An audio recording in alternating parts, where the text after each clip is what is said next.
오늘 말씀 에베소서 4장 17절부터 24절까지 말씀입니다. 우리 한 목소리로 같이 봉독하겠습니다. 그러므로 내가 이것을 말하며 주 안에서 증언하노니 이제부터 너희는 이방인이 그 마음에 허망한 것으로 행함같이 행하지 말라. 그들의 총명이 어두워지고 그들 가운데 있는 무지함과 그들의 마음이 굳어짐으로 말미암아 하나님의 생명에서 떠나 있도다.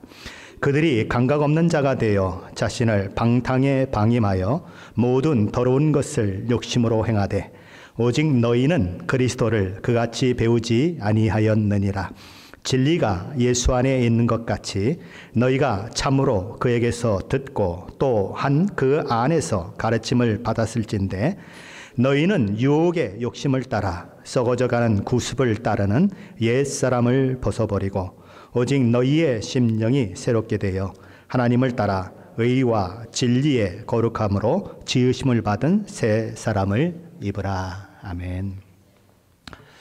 요즘 인터넷 광고를 보다 보면 흔히 접하게 되는 사진들이 있습니다. 어떤 사람이 이전의 모습과 이후의 모습을 비교하는 사진이죠. 왼쪽에는 배가 그냥 많이 처지고 쭉 나온 그런 모습이 있는 것입니다. 그리고 마치 이 팔뚝이 다리 허벅지만한 그런 두께를 한 그런 사진이 왼쪽에 있고 오른쪽에는 배가 보이죠. 마치 그 한자에 왕자, 임금 왕자가 있는 것 같은 근육이 있는 그런 사진이 이렇게 딱 있는 것입니다. 비포와 애프터죠. 다이어트 식품을 먹었더니 이렇게 되었다. 다이어트를 위해서 어떤 운동을 했더니 이렇게 되었다. 그런 식으로 광고를 할 때에 비포와 애프터를 보여주지요. 기능성 화장품을 광고하는 사람들도 그런 경우를 많이 합니다. 주름이 펴지는 것 해서 한번 발라서 며칠 발랐더니 이렇게 바뀌었다. 그러면 사람들이 와, 나도 저걸 사야 되겠다. 그런 생각을 하게 되는 광고들이죠. 건축을 하는 사람들도 인테리어 회사들도 건물을 리모델링 하게 되는데 그 리모델링 할 때에 전의 모습과 후의 모습을 보여주면서 리모델링을 권합니다. 우리가 손대면 이렇게 아름다운 집이 됩니다. 라고 그렇게 얘기를 하죠. 그렇게 모든 것들이 비포와 애프터가 있습니다. 저와 여러분에게도 비포와 애프터가 있습니다. 예수 믿기 전에 저와 여러분의 모습이 있고 예수 믿은 이후에 저와 여러분의 모습이 있습니다. 예수 믿기 전에 저와 여러분의 모습을 왼쪽에다 놓고 또 예수 믿은 후에 저와 여러분의 모습을 오른쪽에다 놓으면 얼마나 달라졌을까요? 얼마나 다르게 보일까요?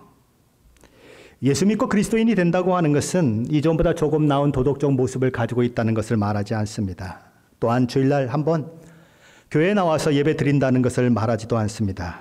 예수를 믿게 됐다고 하는 것은 사실 근본적으로 파고 들어가 보면 우리 존재 자체를 뒤흔들어 놓는 아주 역사적인 사건인 것입니다. 예수 믿기 전과 예수 믿은 후의 삶은 너무나 다른 거예요.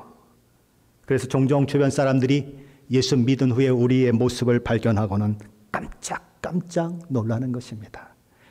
세상 사람들이 예수 믿은 후에 우리의 모습을 보고 깜짝깜짝 놀랄 때 우리 하나님은 박수를 치시지요. 내가 그래서 너를 구원하였다. 내가 내 영광을 드러내는구나. 아름답다. 내 자녀야. 계속 그 길을 가거라. 하나님 위해서 박수를 치시지요. 예수를 믿는다고 하는 것은 우리의 삶을 송두리째 바꿔놓는 것입니다. 우리가 구원받았다고 하는 것은 단지 지옥에 가지 않았다는 것을 말하지 않아요. 죄와 사망 권세로부터 우리를 구원해내셨을 뿐만 아니라 하나님께서는 우리를 새 사람이 되게 하시고 우리로 하여금 새 사람에 걸맞는 삶을 살아가도록 이끄십니다. 그래서 구원받으면 사람이 바뀌어요. 구원받으면 변화가 일어나요. 물론 사람에 따라서 조금 차이는 있을 수 있습니다. 어떤 사람은 더디게 바뀌는 사람들이 있습니다. 어떤 사람은 극적으로 변화를 경험한 사람도 있어요. 아주 빨리 그런 변화들이 찾아오는 사람도 있는 것입니다. 그러나 분명한 것 한 가지는 예수 믿으면 반드시 변화가 따라온다는 것입니다. 그래서 그 변화된 삶에 걸맞는 삶을 살려고 몸부림치는 일들이 일어나는 거지요. 그런데 구원받고 새 사람이 되어서 세상 속에서 믿음의 사람으로 살아간다고 하는 것은 많은 저항과 방해, 심지어는 박해나 핍박을 각오해야 하는 경우가 많은 것입니다. 지금 에베소 교회 성도들, 사도 바울을 통해서 에베소 서신을 받아보고 있는 에베소 성도들의 그 상황도 그것과 다르지 않았습니다. 그들은 예수 믿고 새 사람이 되었어요. 그러나 그들의 삶의 현장은 여전히 믿지 않는 사람들이 거의 대부분인 것입니다. 그들은 어떤 사람들입니까? 긍지와 자부심을 어디서 느끼고 있습니까? 아데미 여신을 섬기는 거대한 그 신전을 섬기는 신전지기가 되었다고 하는 것을 통하여서 자기의 자긍심을 느끼는 자들, 그 속에 적은 그리스도인으로서 살아간다고 하는 것은 너무나 어려운 것입니다. 믿지 않는 가족들과 친구들 뿐만 아니라 믿지 않는 다른 주위 사람들로부터 온갖 회유가 옵니다. 비웃음과 조롱이 쏟아집니다. 그것만이 아닙니다. 당시에는 길드라고 하는 상업조합이 있었습니다. 커머셜 유니온이라고 할 수 있겠죠. 비즈니스를 하려면 그곳에 가입되어야 합니다. 그래야 비즈니스가 가능해요. 근데 문제가 뭡니까? 그 커머셜 유니온에 가입하려면 황제 숭배를 해야 한다는 것입니다. 황제 숭배를 하는 자들만이 그것에 조인할 수 있는 거죠. 그런데 그리스도인들은 그곳에 참여할 수가 없는 것입니다. 왜요? 황제 숭배를 할 수는 없거든요. 그러면 어떤 불이익을 당하게 될까요? 비즈니스를 함에도 불구하고 사고 파는 것이 불가능합니다. 비즈니스 하는 사람이 사고 파는 것이 불가능하면 어떻게 되는 거죠? 망하는 거죠. 더 이상 살 방법이 없는 것입니다. 바로 그것이 그 시대에 예수 믿는 사람들이 처한 그런 환경인 것입니다. 그들은 예수 믿는 것 때문에 왕따 취급을 받았습니다. 예수 믿는 것 때문에 가난해졌어요. 예수 믿는 것 때문에 물리적인 핍박과 박해 가운데 있어야 했었습니다. 마치 어떤 것과 같죠? 우리 고무줄을 당기면 고무줄이 어떻게 하죠? 반작용이 일어나죠. 자꾸 다시 오므러들려고 하는 것이 일어나죠. 용수철을 당기면 어떻게 하죠? 다시 막 당기는 힘이 있는 것입니다. 이 시대 가운데 살아가는 이 에베소 성도들에게도 그런 것이 있었어요. 믿음으로 살려고 하는데 너무 힘든 것입니다. 너무 어려운 거예요. 그래서 한참 믿음을 당겨놨는데 다시 당겨지는 모습이 있는 것입니다.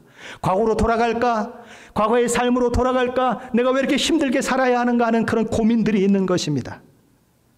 그런 강한 유혹이 그들 가운데 있는 거죠. 이런 상황 가운데 처한 에베소 성도들을 바라보면서 사도 바울은 이야기하는 것입니다. 과거에 배운 교훈들, 예수 그리스도를 믿고 예수 그리스도와 연합함으로써 옛사람을 벗어버린 새 사람을 입었다고 하는 것이 무엇인지를 너희는 기억해라. 그것을 얘기하고 있는 거죠. 그리스도인이 되었다고 하는 것은 거듭난 것입니다. 새로운 피조물이 된 것이에요. 옛사람과는 전혀 다른 사람이 된 것입니다. 그러니 어쩌라고요? 새 사람이 되었다는 것을 늘 기억하면서 옛사람이 가진 태도, 습관을 날마다 내던져버리고 새 사람에 어울리는 것으로 매일 자기를 단장하라는 것입니다. 그것이 오늘 사도 바울이 저와 여러분에게 이야기하고 있는 말씀인 거죠. 오늘 저희가 읽었던 본문은 크게 두 부분으로 나눠서 생각할 수 있습니다. 첫째 부분은 17절부터 19절까지 말씀이죠. 더 이상 믿지 않는 이방인들처럼 살지 말라는 엄중한 경고의 말씀이 담겨 있습니다. 둘째 부분은 20절로 24절 말씀인데요. 이미 옛사람을 벗어 던진 새 사람으로서 예수 그리스도를 배운 대로 듣고 가르침을 받은 대로 심령을 날마다 새롭게 해서 새 사람답게 살라는 것입니다. 사도 바울은 우리 그리스도인들은 전적으로 새로운 사람들이요, 중생한 세상에서 가장 심오한 변화를 겪은 사람들이라고 역설합니다. 그리고 그것을 늘 마음에 새기라고 이야기하는 것입니다. 거듭난 사람은 어떤 사람들입니까? 거듭나기 전에는 전혀 볼 수 없었던 믿음의 세계를 보고 영적인 세계를 보고 하나님 나라를 소망하게 되는 것입니다. 그것이 바로 그리스도인이에요. 마치 아무것도 볼 수 없었던 소경이 눈을 뜨게 되면 어떤 감동이 있습니까? 보인다, 보여! 나는 봤다! 라고 외치는 것처럼 그렇게 감격하면서 영적인 세계에 대해서 실제적인 눈을 뜨는 것, 그것이 예수 믿는 거예요. 그리스도인이 된 것입니다. 요한복음 3장 3절에서 예수님은 당신을 찾아온 니고데모에게 이렇게 말씀하시죠. 사람이 거듭나지 아니하면 하나님 나라를 볼 수 없느니라. 거듭난 사람만이, 예수 믿고 새로 태어난 사람만이 하나님 나라를 보게 되는 것입니다. 어둠을 사랑했던 마음에서 빛을 사랑하는 마음으로 그때서야 바뀌어져요. 하나님을 대적했던 자가 하나님의 은혜와 사랑 때문에 가슴이 뜨거워지는 일들이 그때 일어나는 것입니다. 하나님을 위해서 목숨을 거는 일들도 그때 일어나요. 그러기에 사도 바울은 에베소 성도들에게 말하는 것입니다. 너희는 거듭난 사람들이다. 새 사람이 되었다. 그러니 어떻게 하라고요? 에베소서 4장 17절 말씀입니다. 우리 함께 읽어보겠습니다. 그러므로 내가 이것을 말하며 주 안에서 증거하노니 이제부터 너희는 이방인이 그 마음에 허망한 것을 행한 같이 행하지 말라. 사도 바울은 무엇을 말합니까? 여러분은 이제부터 다른 이방인들이 행하는 바와 같이 행하지 말라고 말합니다. 이제부터 무슨 얘기예요? 더 이상은. 너희가 이전에는 그렇게 행할 때가 있었다는 것입니다. 그러나 이제는 더 이상 그렇게 행해서는 안 된다는 것입니다. 왜 그렇습니까? 본래 하나님을 모르던 이방인들 때에는 하나님을 알지 못했습니다. 그리스도와 함께 살리심을 받지 못했습니다. 그리스도와 함께 영광의 그 하늘나라에 앉아있는 그 영광스러운 존재라고 하는 사실을 알지 못했습니다. 새로운 인류 속에 속했다는 것을 알지 못했어요. 그래서 알지 못했기 때문에 그때는 이방인들처럼 살았지만 이제는 새로운 신분이 되었고 새로운 특권과 새로운 은혜를 받은 사람이 되었으니 더 이상은 그렇게 살지 말라는 것입니다. 그때의 이방인들은 어떻게 살았습니까? 마음이 허망한 것을 따라 살았습니다. 여기 허망한 것은 뭐예요? 텅 빈 것, 절대적으로 쓸모없는 것을 말합니다. 목적이 없는 것, 초점이 없는 것, 방향, 감각을 상실한 것을 말합니다. 허망한 것, 험한 것을 말해요. 무언가를 위해서 열심히 달려왔는데 마지막에 딱 보니까 아무것도 아니구나.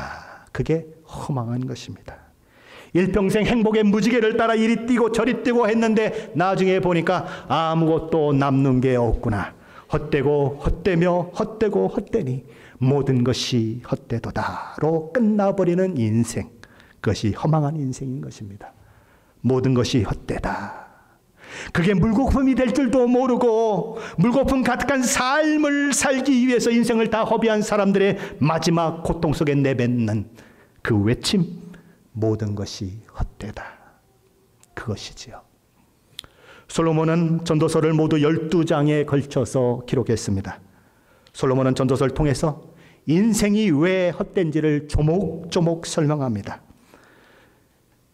1장 2절에서 헛되고 헛되며 헛되고 헛되니 모든 것이 헛되도다라고 이야기했던 솔로몬은 12장 8절에서도 똑같은 외침을 합니다. 전도자가 이르되 헛되고 헛되도다. 모든 것이 헛되도다. 인생이 허망한 마음을 따라 추구하는 모든 것의 결론은 헛되다라고 얘기하는 것입니다. 그러니 너 인생의 마지막에 내 삶이 헛되다고 허황되었다고 고백하는 그 삶으로 마무리되지 않으려면 어떻게 해야 하는가?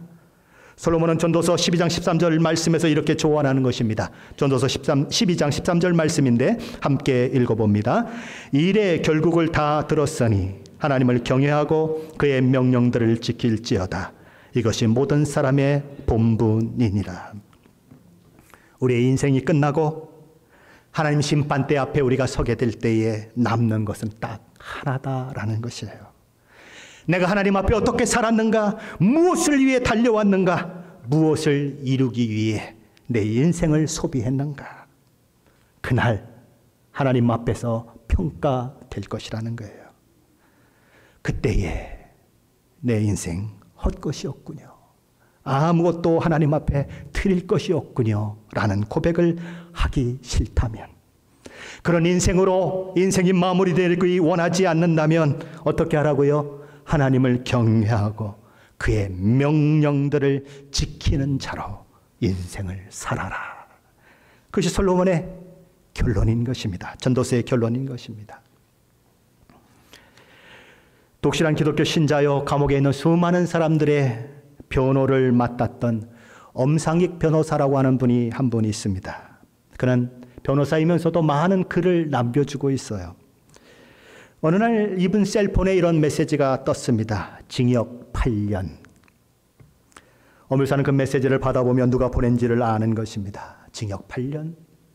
8년이 지나가면 그 사람은 벌써 70대 초반이 될 텐데 그러다가 그 사람 거기서 인생 마무리하는 건 아닐까? 그 인생 그렇게 감옥 속에서 끝나는 것은 아닐까 하는 안타까운 마음이 드는 것입니다.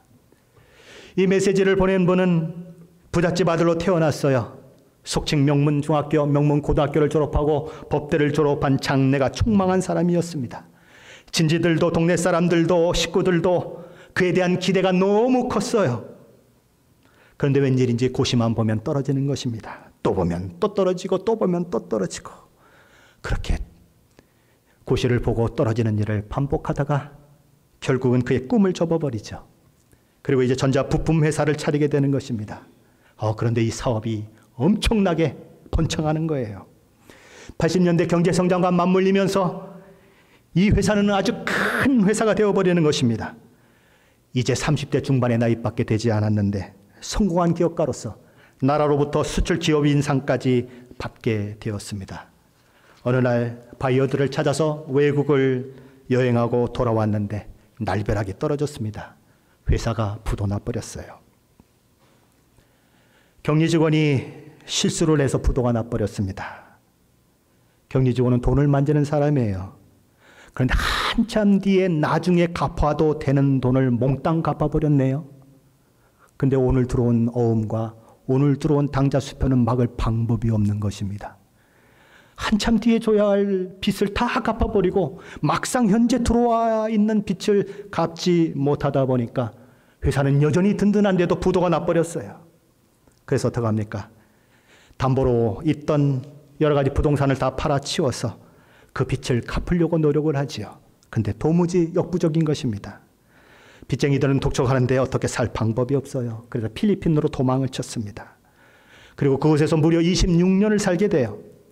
근데 어느 날 잡혔는데 그가 불법 체류자인 것을 알고는 필리핀 경찰이 그를 한국으로 송환시켜버렸습니다. 한국에 오니까 과거에 부도를 내고 도망친 그 기록이 있는 거죠. 그래서 잡혔어요. 그리고 징역 8년을 선고받은 것입니다. 필리핀에서 26년의 생활은 창살 없는 감옥이었어요. 도망자로 빼앗긴 시간이었습니다. 그리고 징역을 또 8년을 산다면 그의 삶 전체는 마치 먼지처럼 허황된 것으로 끝날 그런 위기를 만나는 것입니다. 법원은 부도를 내고 도망간 자는 염히 다스려야 한다고 그에게 8년형을 선고해버렸습니다. 며칠 후 이 엄 변호사가 구치소 접견실을 찾았어요. 유리창을 사이에 두고 둘이 이야기를 나눕니다. 고시 공부할 때에 둘이 같이 공부한 그런 인연이 있어서 그와 이렇게 만나서 그와 대화를 나누게 되는 거죠. 아무도 그를 찾아오지 않습니다. 면회오는 가족도 친구도 없는데 오직 이 엄 변호사만 그와 유일하게 세상과 연결되는 끈 역할을 하고 있는 거죠. 엄 변호사는 그의 마지막 소원이 무엇인지를 물어봤습니다. 그의 마지막 소원은 무엇이었을까요? 이런 소원이었습니다. 이제 곧 겨울이 올 텐데 강원도의 산속에 있는 교도소로 날 보낼 예정이래. 난 내년 봄까지만 이 구치소에 그냥 있었으면 좋겠어. 너무 추운 데 가서 감옥 생활하지 않고 여기 서울 구치소에 있었으면 좋겠어. 그게 그의 마지막 소원이었어요. 엄 변호사는 그에게 이런 질문을 던졌습니다. 20대 시절 고시 공부할 때 자네 꿈이 뭐였어? 고시 합격하고 검사가 되는 거였지. 근데 30년 만에 이곳에 와서 보니까 검사도 아무것도 아니더구만. 내가 뭐 부도 내고 싶어서 부도 냈어? 그리고 내 부동산 다 팔아치워서 그렇게 빚을 갚으려고 했다면 나 할 바 다 한 거 아니야? 그런데 검사는 전혀 내 말에 귀를 기울이지 않더구만. 그저 도망쳤다고 저런 놈은 뻔때를 보여줘야 된다고 8년형을 선포하더구만. 내가 판사가 되려고 했고 내가 검사가 되려고 했던 꿈 다 허황된 것이었어. 그런 얘기를 하지요. 그런 그에게 엄 변호사는 또 질문을 던집니다. 26년 동안 외국에서 도망자로 살 때 꿈은 뭐였어? 가족과 함께 쫓기지 않고 평화롭게 먹고 살고 싶었지. 여권도 없이 도망치는 신세이다 보니까 노동을 해서 돈이 조금 생겨도 사기꾼들이 달려들어, 경찰 끈앞들이 달려들어 고발한다고 겁을 주면서 돈을 뜯겼어. 나는 사람 취급도 못 받았어. 마치 그 속에 있는 투명인간처럼 그렇게 삶을 살았지. 그런 그에게 엄 변호사가 다시 질문을 던집니다. 그럼 지금 남은 꿈은 뭐야? 아무것도 없지 뭐. 그래서 내가 자살을 할까 봐 교도관들이 자주 나를 불러서 면담을 하는 상황이야. 그런 모습을 바라보며 엄 변호사는 이런 글을 남깁니다. 나는 아득한 벼락 밑에 추락한 그에게 잔인하게 묻는 질문을 끝냈다. 그러면서 생각했다. 판검사로 사회적 대접을 받고 사는 것도, 사업가로 사는 것도 수많은 종류의 삶의 한 방편이라고 생각했다. 그리고 그것은 인간의 껍질 같은 외적인 형태일 수 있었다. 껍질에 불과했다. 그거죠. 얼마나 지났을까요? 엄 변호사는 다시 감옥에 있는 그를 찾았습니다. 감옥에 들어온 이후에 이 안에서 너는 어떻게 살았어? 하루하루를 어떻게 보냈어? 그는 무엇을 했을까요? 감옥에서, 인생의 절벽 속에서 그는 무력한 자신을 바라보며 그 속에서 그는 성경을 읽습니다. 공책에다 시편 23편을 쓰기 시작했는데 무려 1000번을 썼다고 합니다. 이런 모습을 보면서 엄 변호사는 이런 글을 남깁니다. 하나님은 인간이 최악의 절망에 이르는 순간에야 그의 영혼에 밧줄을 내려보내신 것 같았다. 60대 중반이 되어서 아무런 희망이 없이 감옥에서 그렇게 8년을 살면서 인생이 추구했던 모든 것이, 자신이 살아왔던 모든 것이 허망한 것임을 그는 그제야 깨닫게 되는 것입니다. 인생이 진정으로 추구하는 것들, 사람들이 못 얻어서 안다라는 그것들, 아무것도 아니구나. 그는 거기서 그것을 깨닫는 것이죠. 그래서 그때서야 하나님을 찾게 되고 시편 23편을 쓰면서 그의 마음을 다독이며, 하나님, 내 마지막 인생 하나님 앞에서 살겠습니다. 내가 이 감옥에서 죽어도 하나님을 아는 자로 살겠습니다. 그런 고백을 하고 있는 거죠. 인생의 궁극적인 목적을 상실한 채 살아간다면 우리의 삶은, 하나님 없는 우리의 삶은 허망한 삶일 뿐이다. 그러니 그 허망한 것을 위해서 마음 빼앗기고 살지 말라고 사도 바울은 우리에게 권면하고 있는 것입니다. 그렇다면 왜 사람들은 헛된 욕망과 헛된 꿈을 안고 살아가는 것일까요? 그 이유는 무엇일까요? 왜 그들은 그것을 그렇게 매력적으로 느낄까요? 그런 삶을 향해서 질주해 갈까요? 수많은 죽음 앞에 있는 사람들이 돈도 필요 없다고 얘기하는데, 지식도 필요 없다고 얘기하는데 왜 돈이면 환장을 하고 살아갈까요? 왜 지식을 얻기 위해서 그렇게 살아갈까요? 무엇이 문제일까요? 에베소서 4장 18절 말씀은 그 이유를 우리에게 설명해 줍니다. 에베소서 4장 18절 말씀인데 같이 한번 봉독합니다.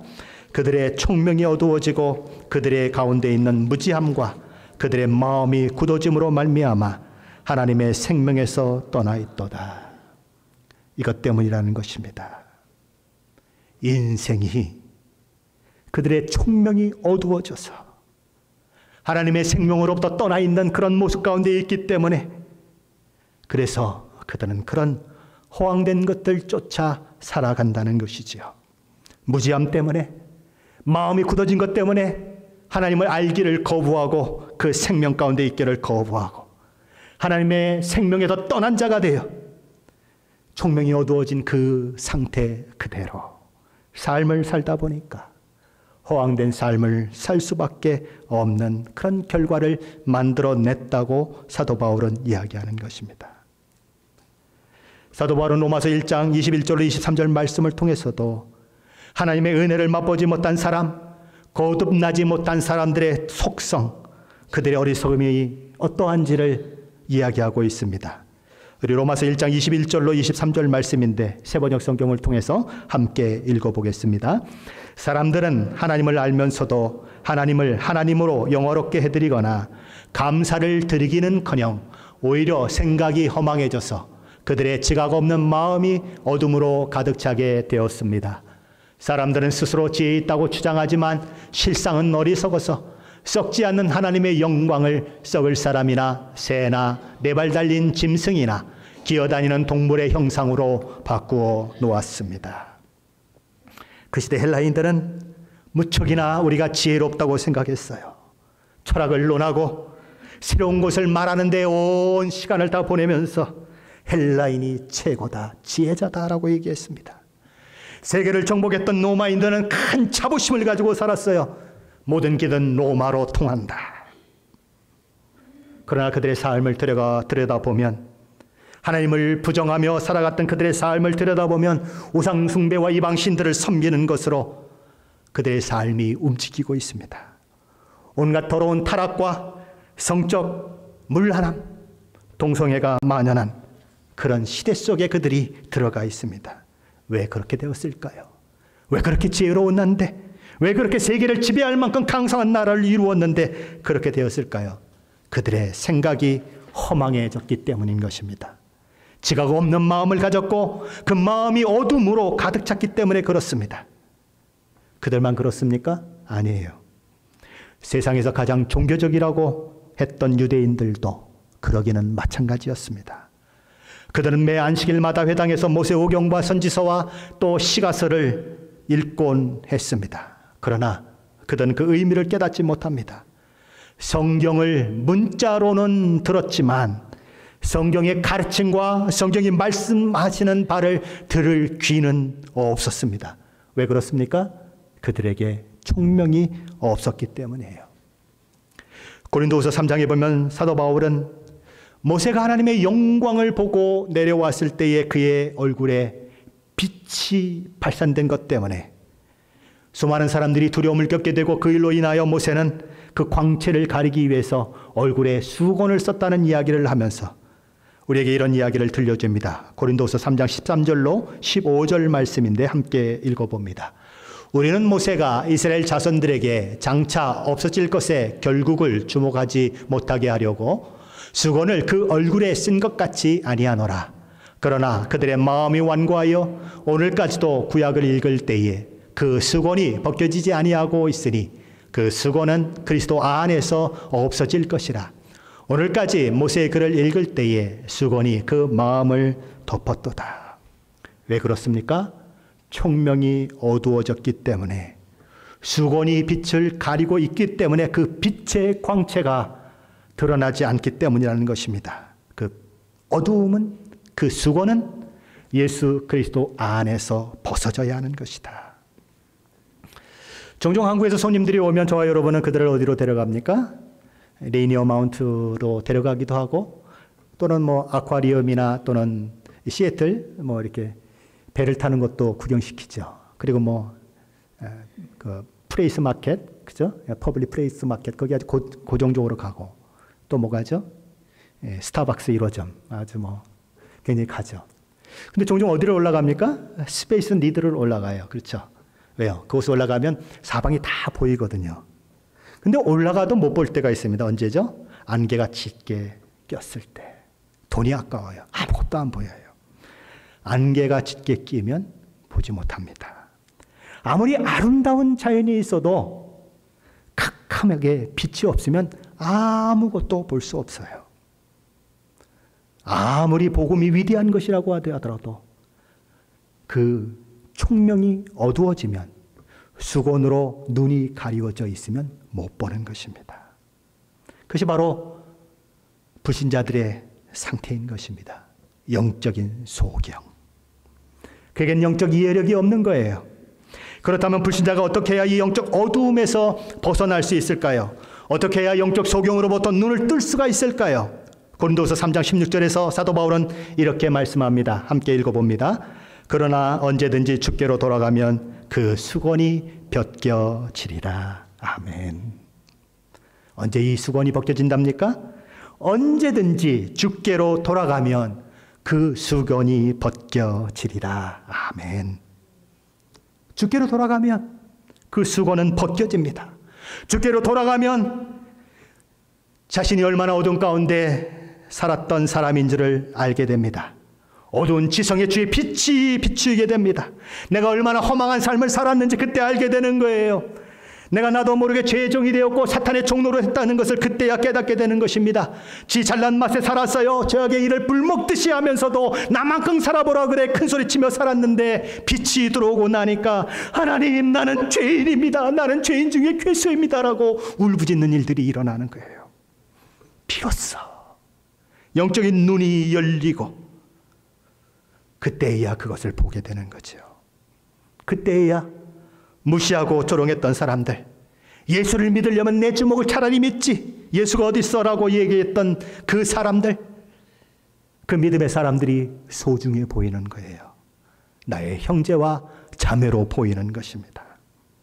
그때야 비로소 이 땅이 전부가 아니구나, 우리는 하나님 나라의 백성으로 살아갈 사람들이구나, 하늘을 소망하며 이 땅을 살아야 하는구나 하는 것을 깨닫게 되는 것입니다. 그때야 비로소 하나님이 주인이요 왕이심을 인정하게 되는 것입니다.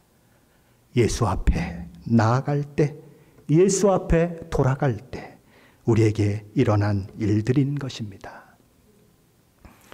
복음의 빛이 비추이지 않는 사람은, 빛이신 예수 그리스도의 빛이 10년 가운데 비추어 있지 않는 사람은 어두운 가운데 있는 사람들입니다. 무지한 자요, 완악한 자요, 하나님의 생명으로부터 떠나 있는 자들인 것입니다. 그들의 삶의 특징은 어디로 달려갈까요? 에베소서 4장 19절 말씀인데 함께 읽어보겠습니다. 그들이 감각 없는 자가 되어 자신을 방탕에 방임하여 모든 더러운 것을 욕심으로 행하되. 세상이 하나님을 알지 못하면 그리로 흘러가게 되어 있습니다. 그렇게 많이 배우고 대통령이 돼도 성적인 것에서 벗어나지 못하지 않습니까? 창피하지도 않은가 봐요. 그걸 얘기해도 얼굴 하나 붉어지지 않는 그런 모습들, 어둠 가운데 있는 세상의 모습인 것입니다. 그렇다면 성도된 에베소 성도들이, 또한 우리 믿는 우리들이 이제부터 이방인의 그 마음이 허망한 것으로 행함같이 행하지 말아야 할 이유는 무엇일까요? 오늘 본문 20절 21절 말씀인데 함께 읽어보겠습니다.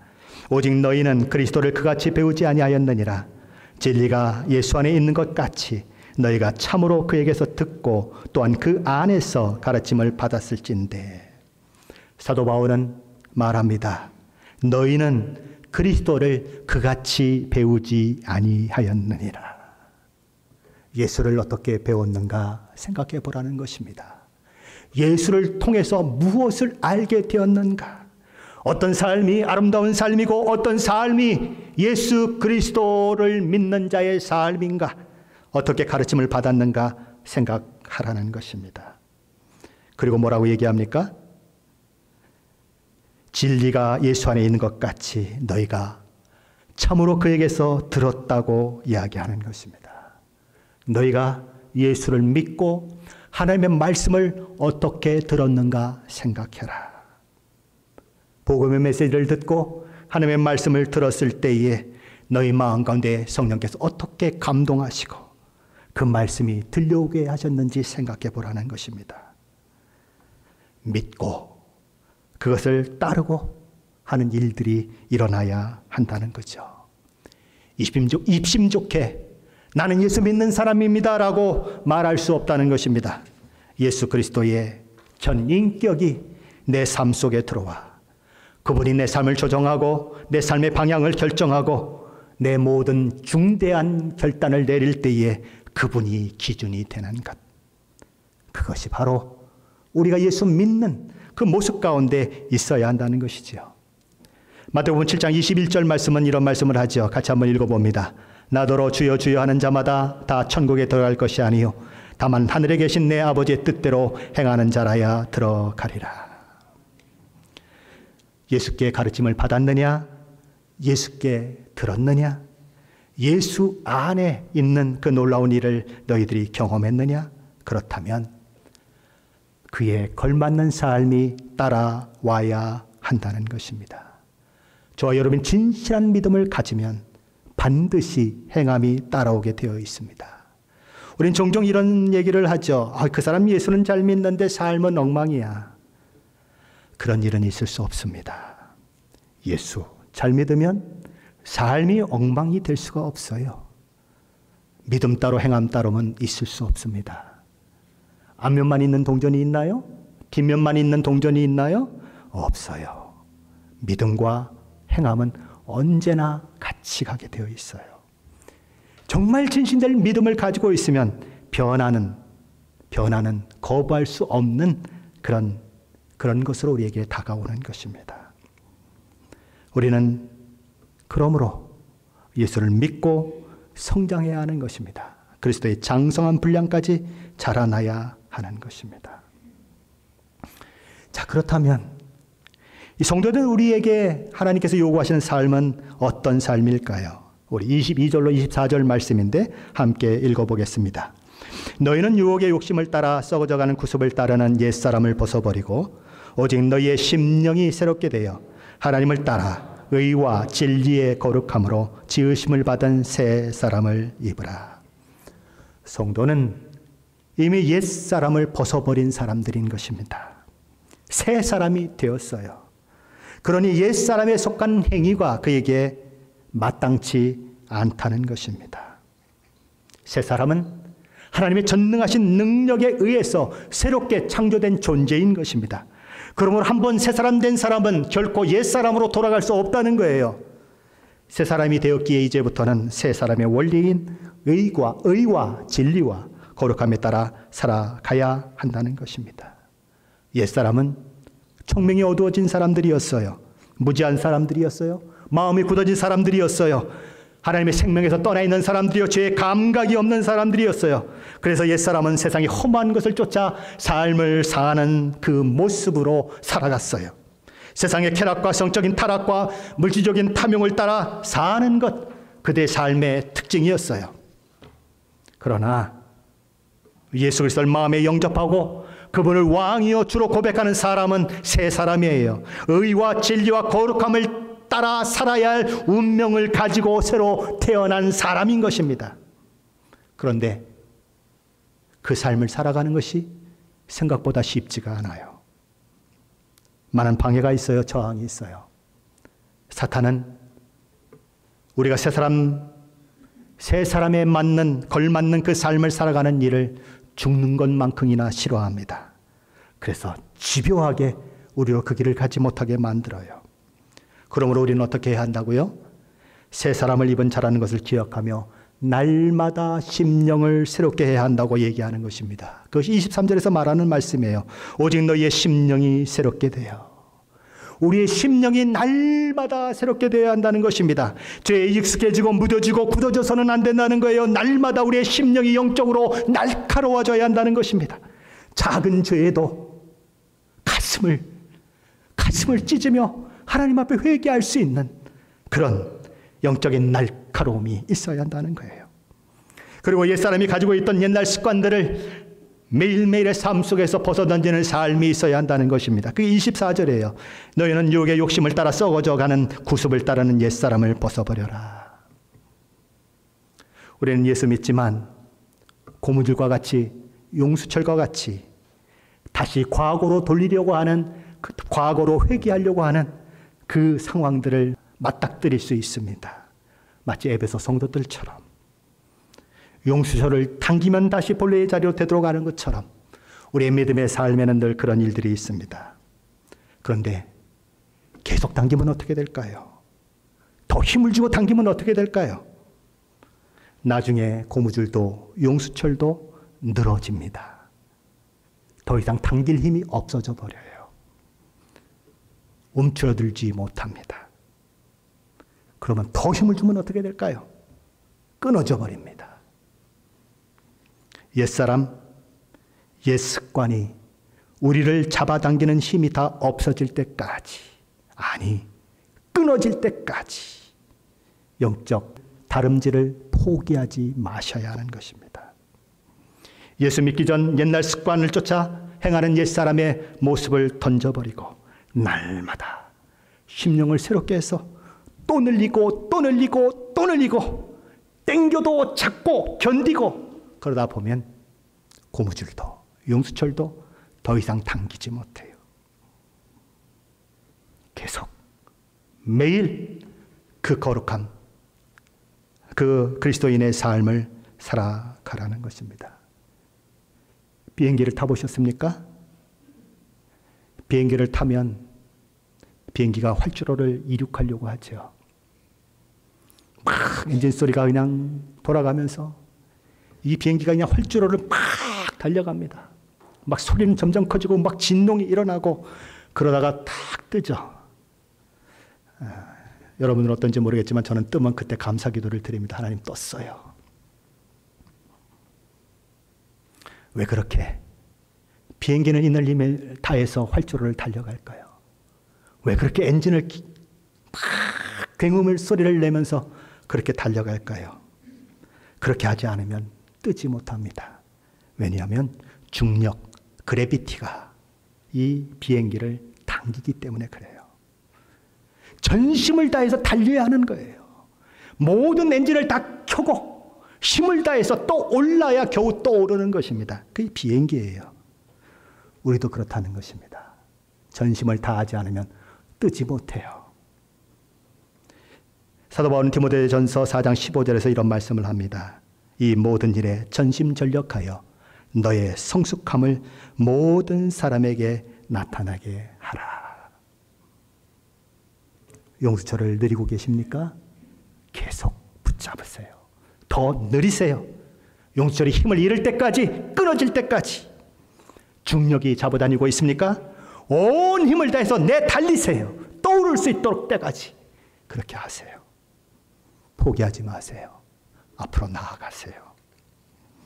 예수를 믿는 사람의 걸맞는 모습으로 세워지는 그날까지 이 땅에서 성화를 이루어가며 영광스러운 모습으로 예수 그리스도의 그 부활한 모습으로 하나님 앞에 설 그날까지 저와 여러분은 달려야 하는 것입니다. 가야 하는 거예요. 그걸 위해서 저와 여러분을 하나님은 그리스도인 되게 하셨고 오늘도 저와 여러분의 그 변화된 모습을 보고 세상 사람들이 깜짝 놀랄 때 우리 하나님은 하늘에서 박수를 치면서 아들아 너 정말 잘하고 있다. 딸아 너 정말 잘하고 있다. 내가 너 때문에 자랑스럽다. 나의 이 명예가 내 어깨에 있다. 아들아 기억해라. 내 이름이 내 어깨에 있다. 그러니 내 명예를 지고 살거라. 하나님의 사람으로 이 땅을 살거라. 힘들어도 어려워도 그 길을 가거라. 그 길 끝에는 놀라운 하나님의 그 크신 복이 예비되어 있다. 전심전력하여 저와 여러분의 성숙함을 나타내도록 달려가십시오. 온 힘을 다해 달려가십시오. 그런 저와 여러분이 되시길 예수 그리스도 이름으로 간절히 축원합니다. 기도하십시다.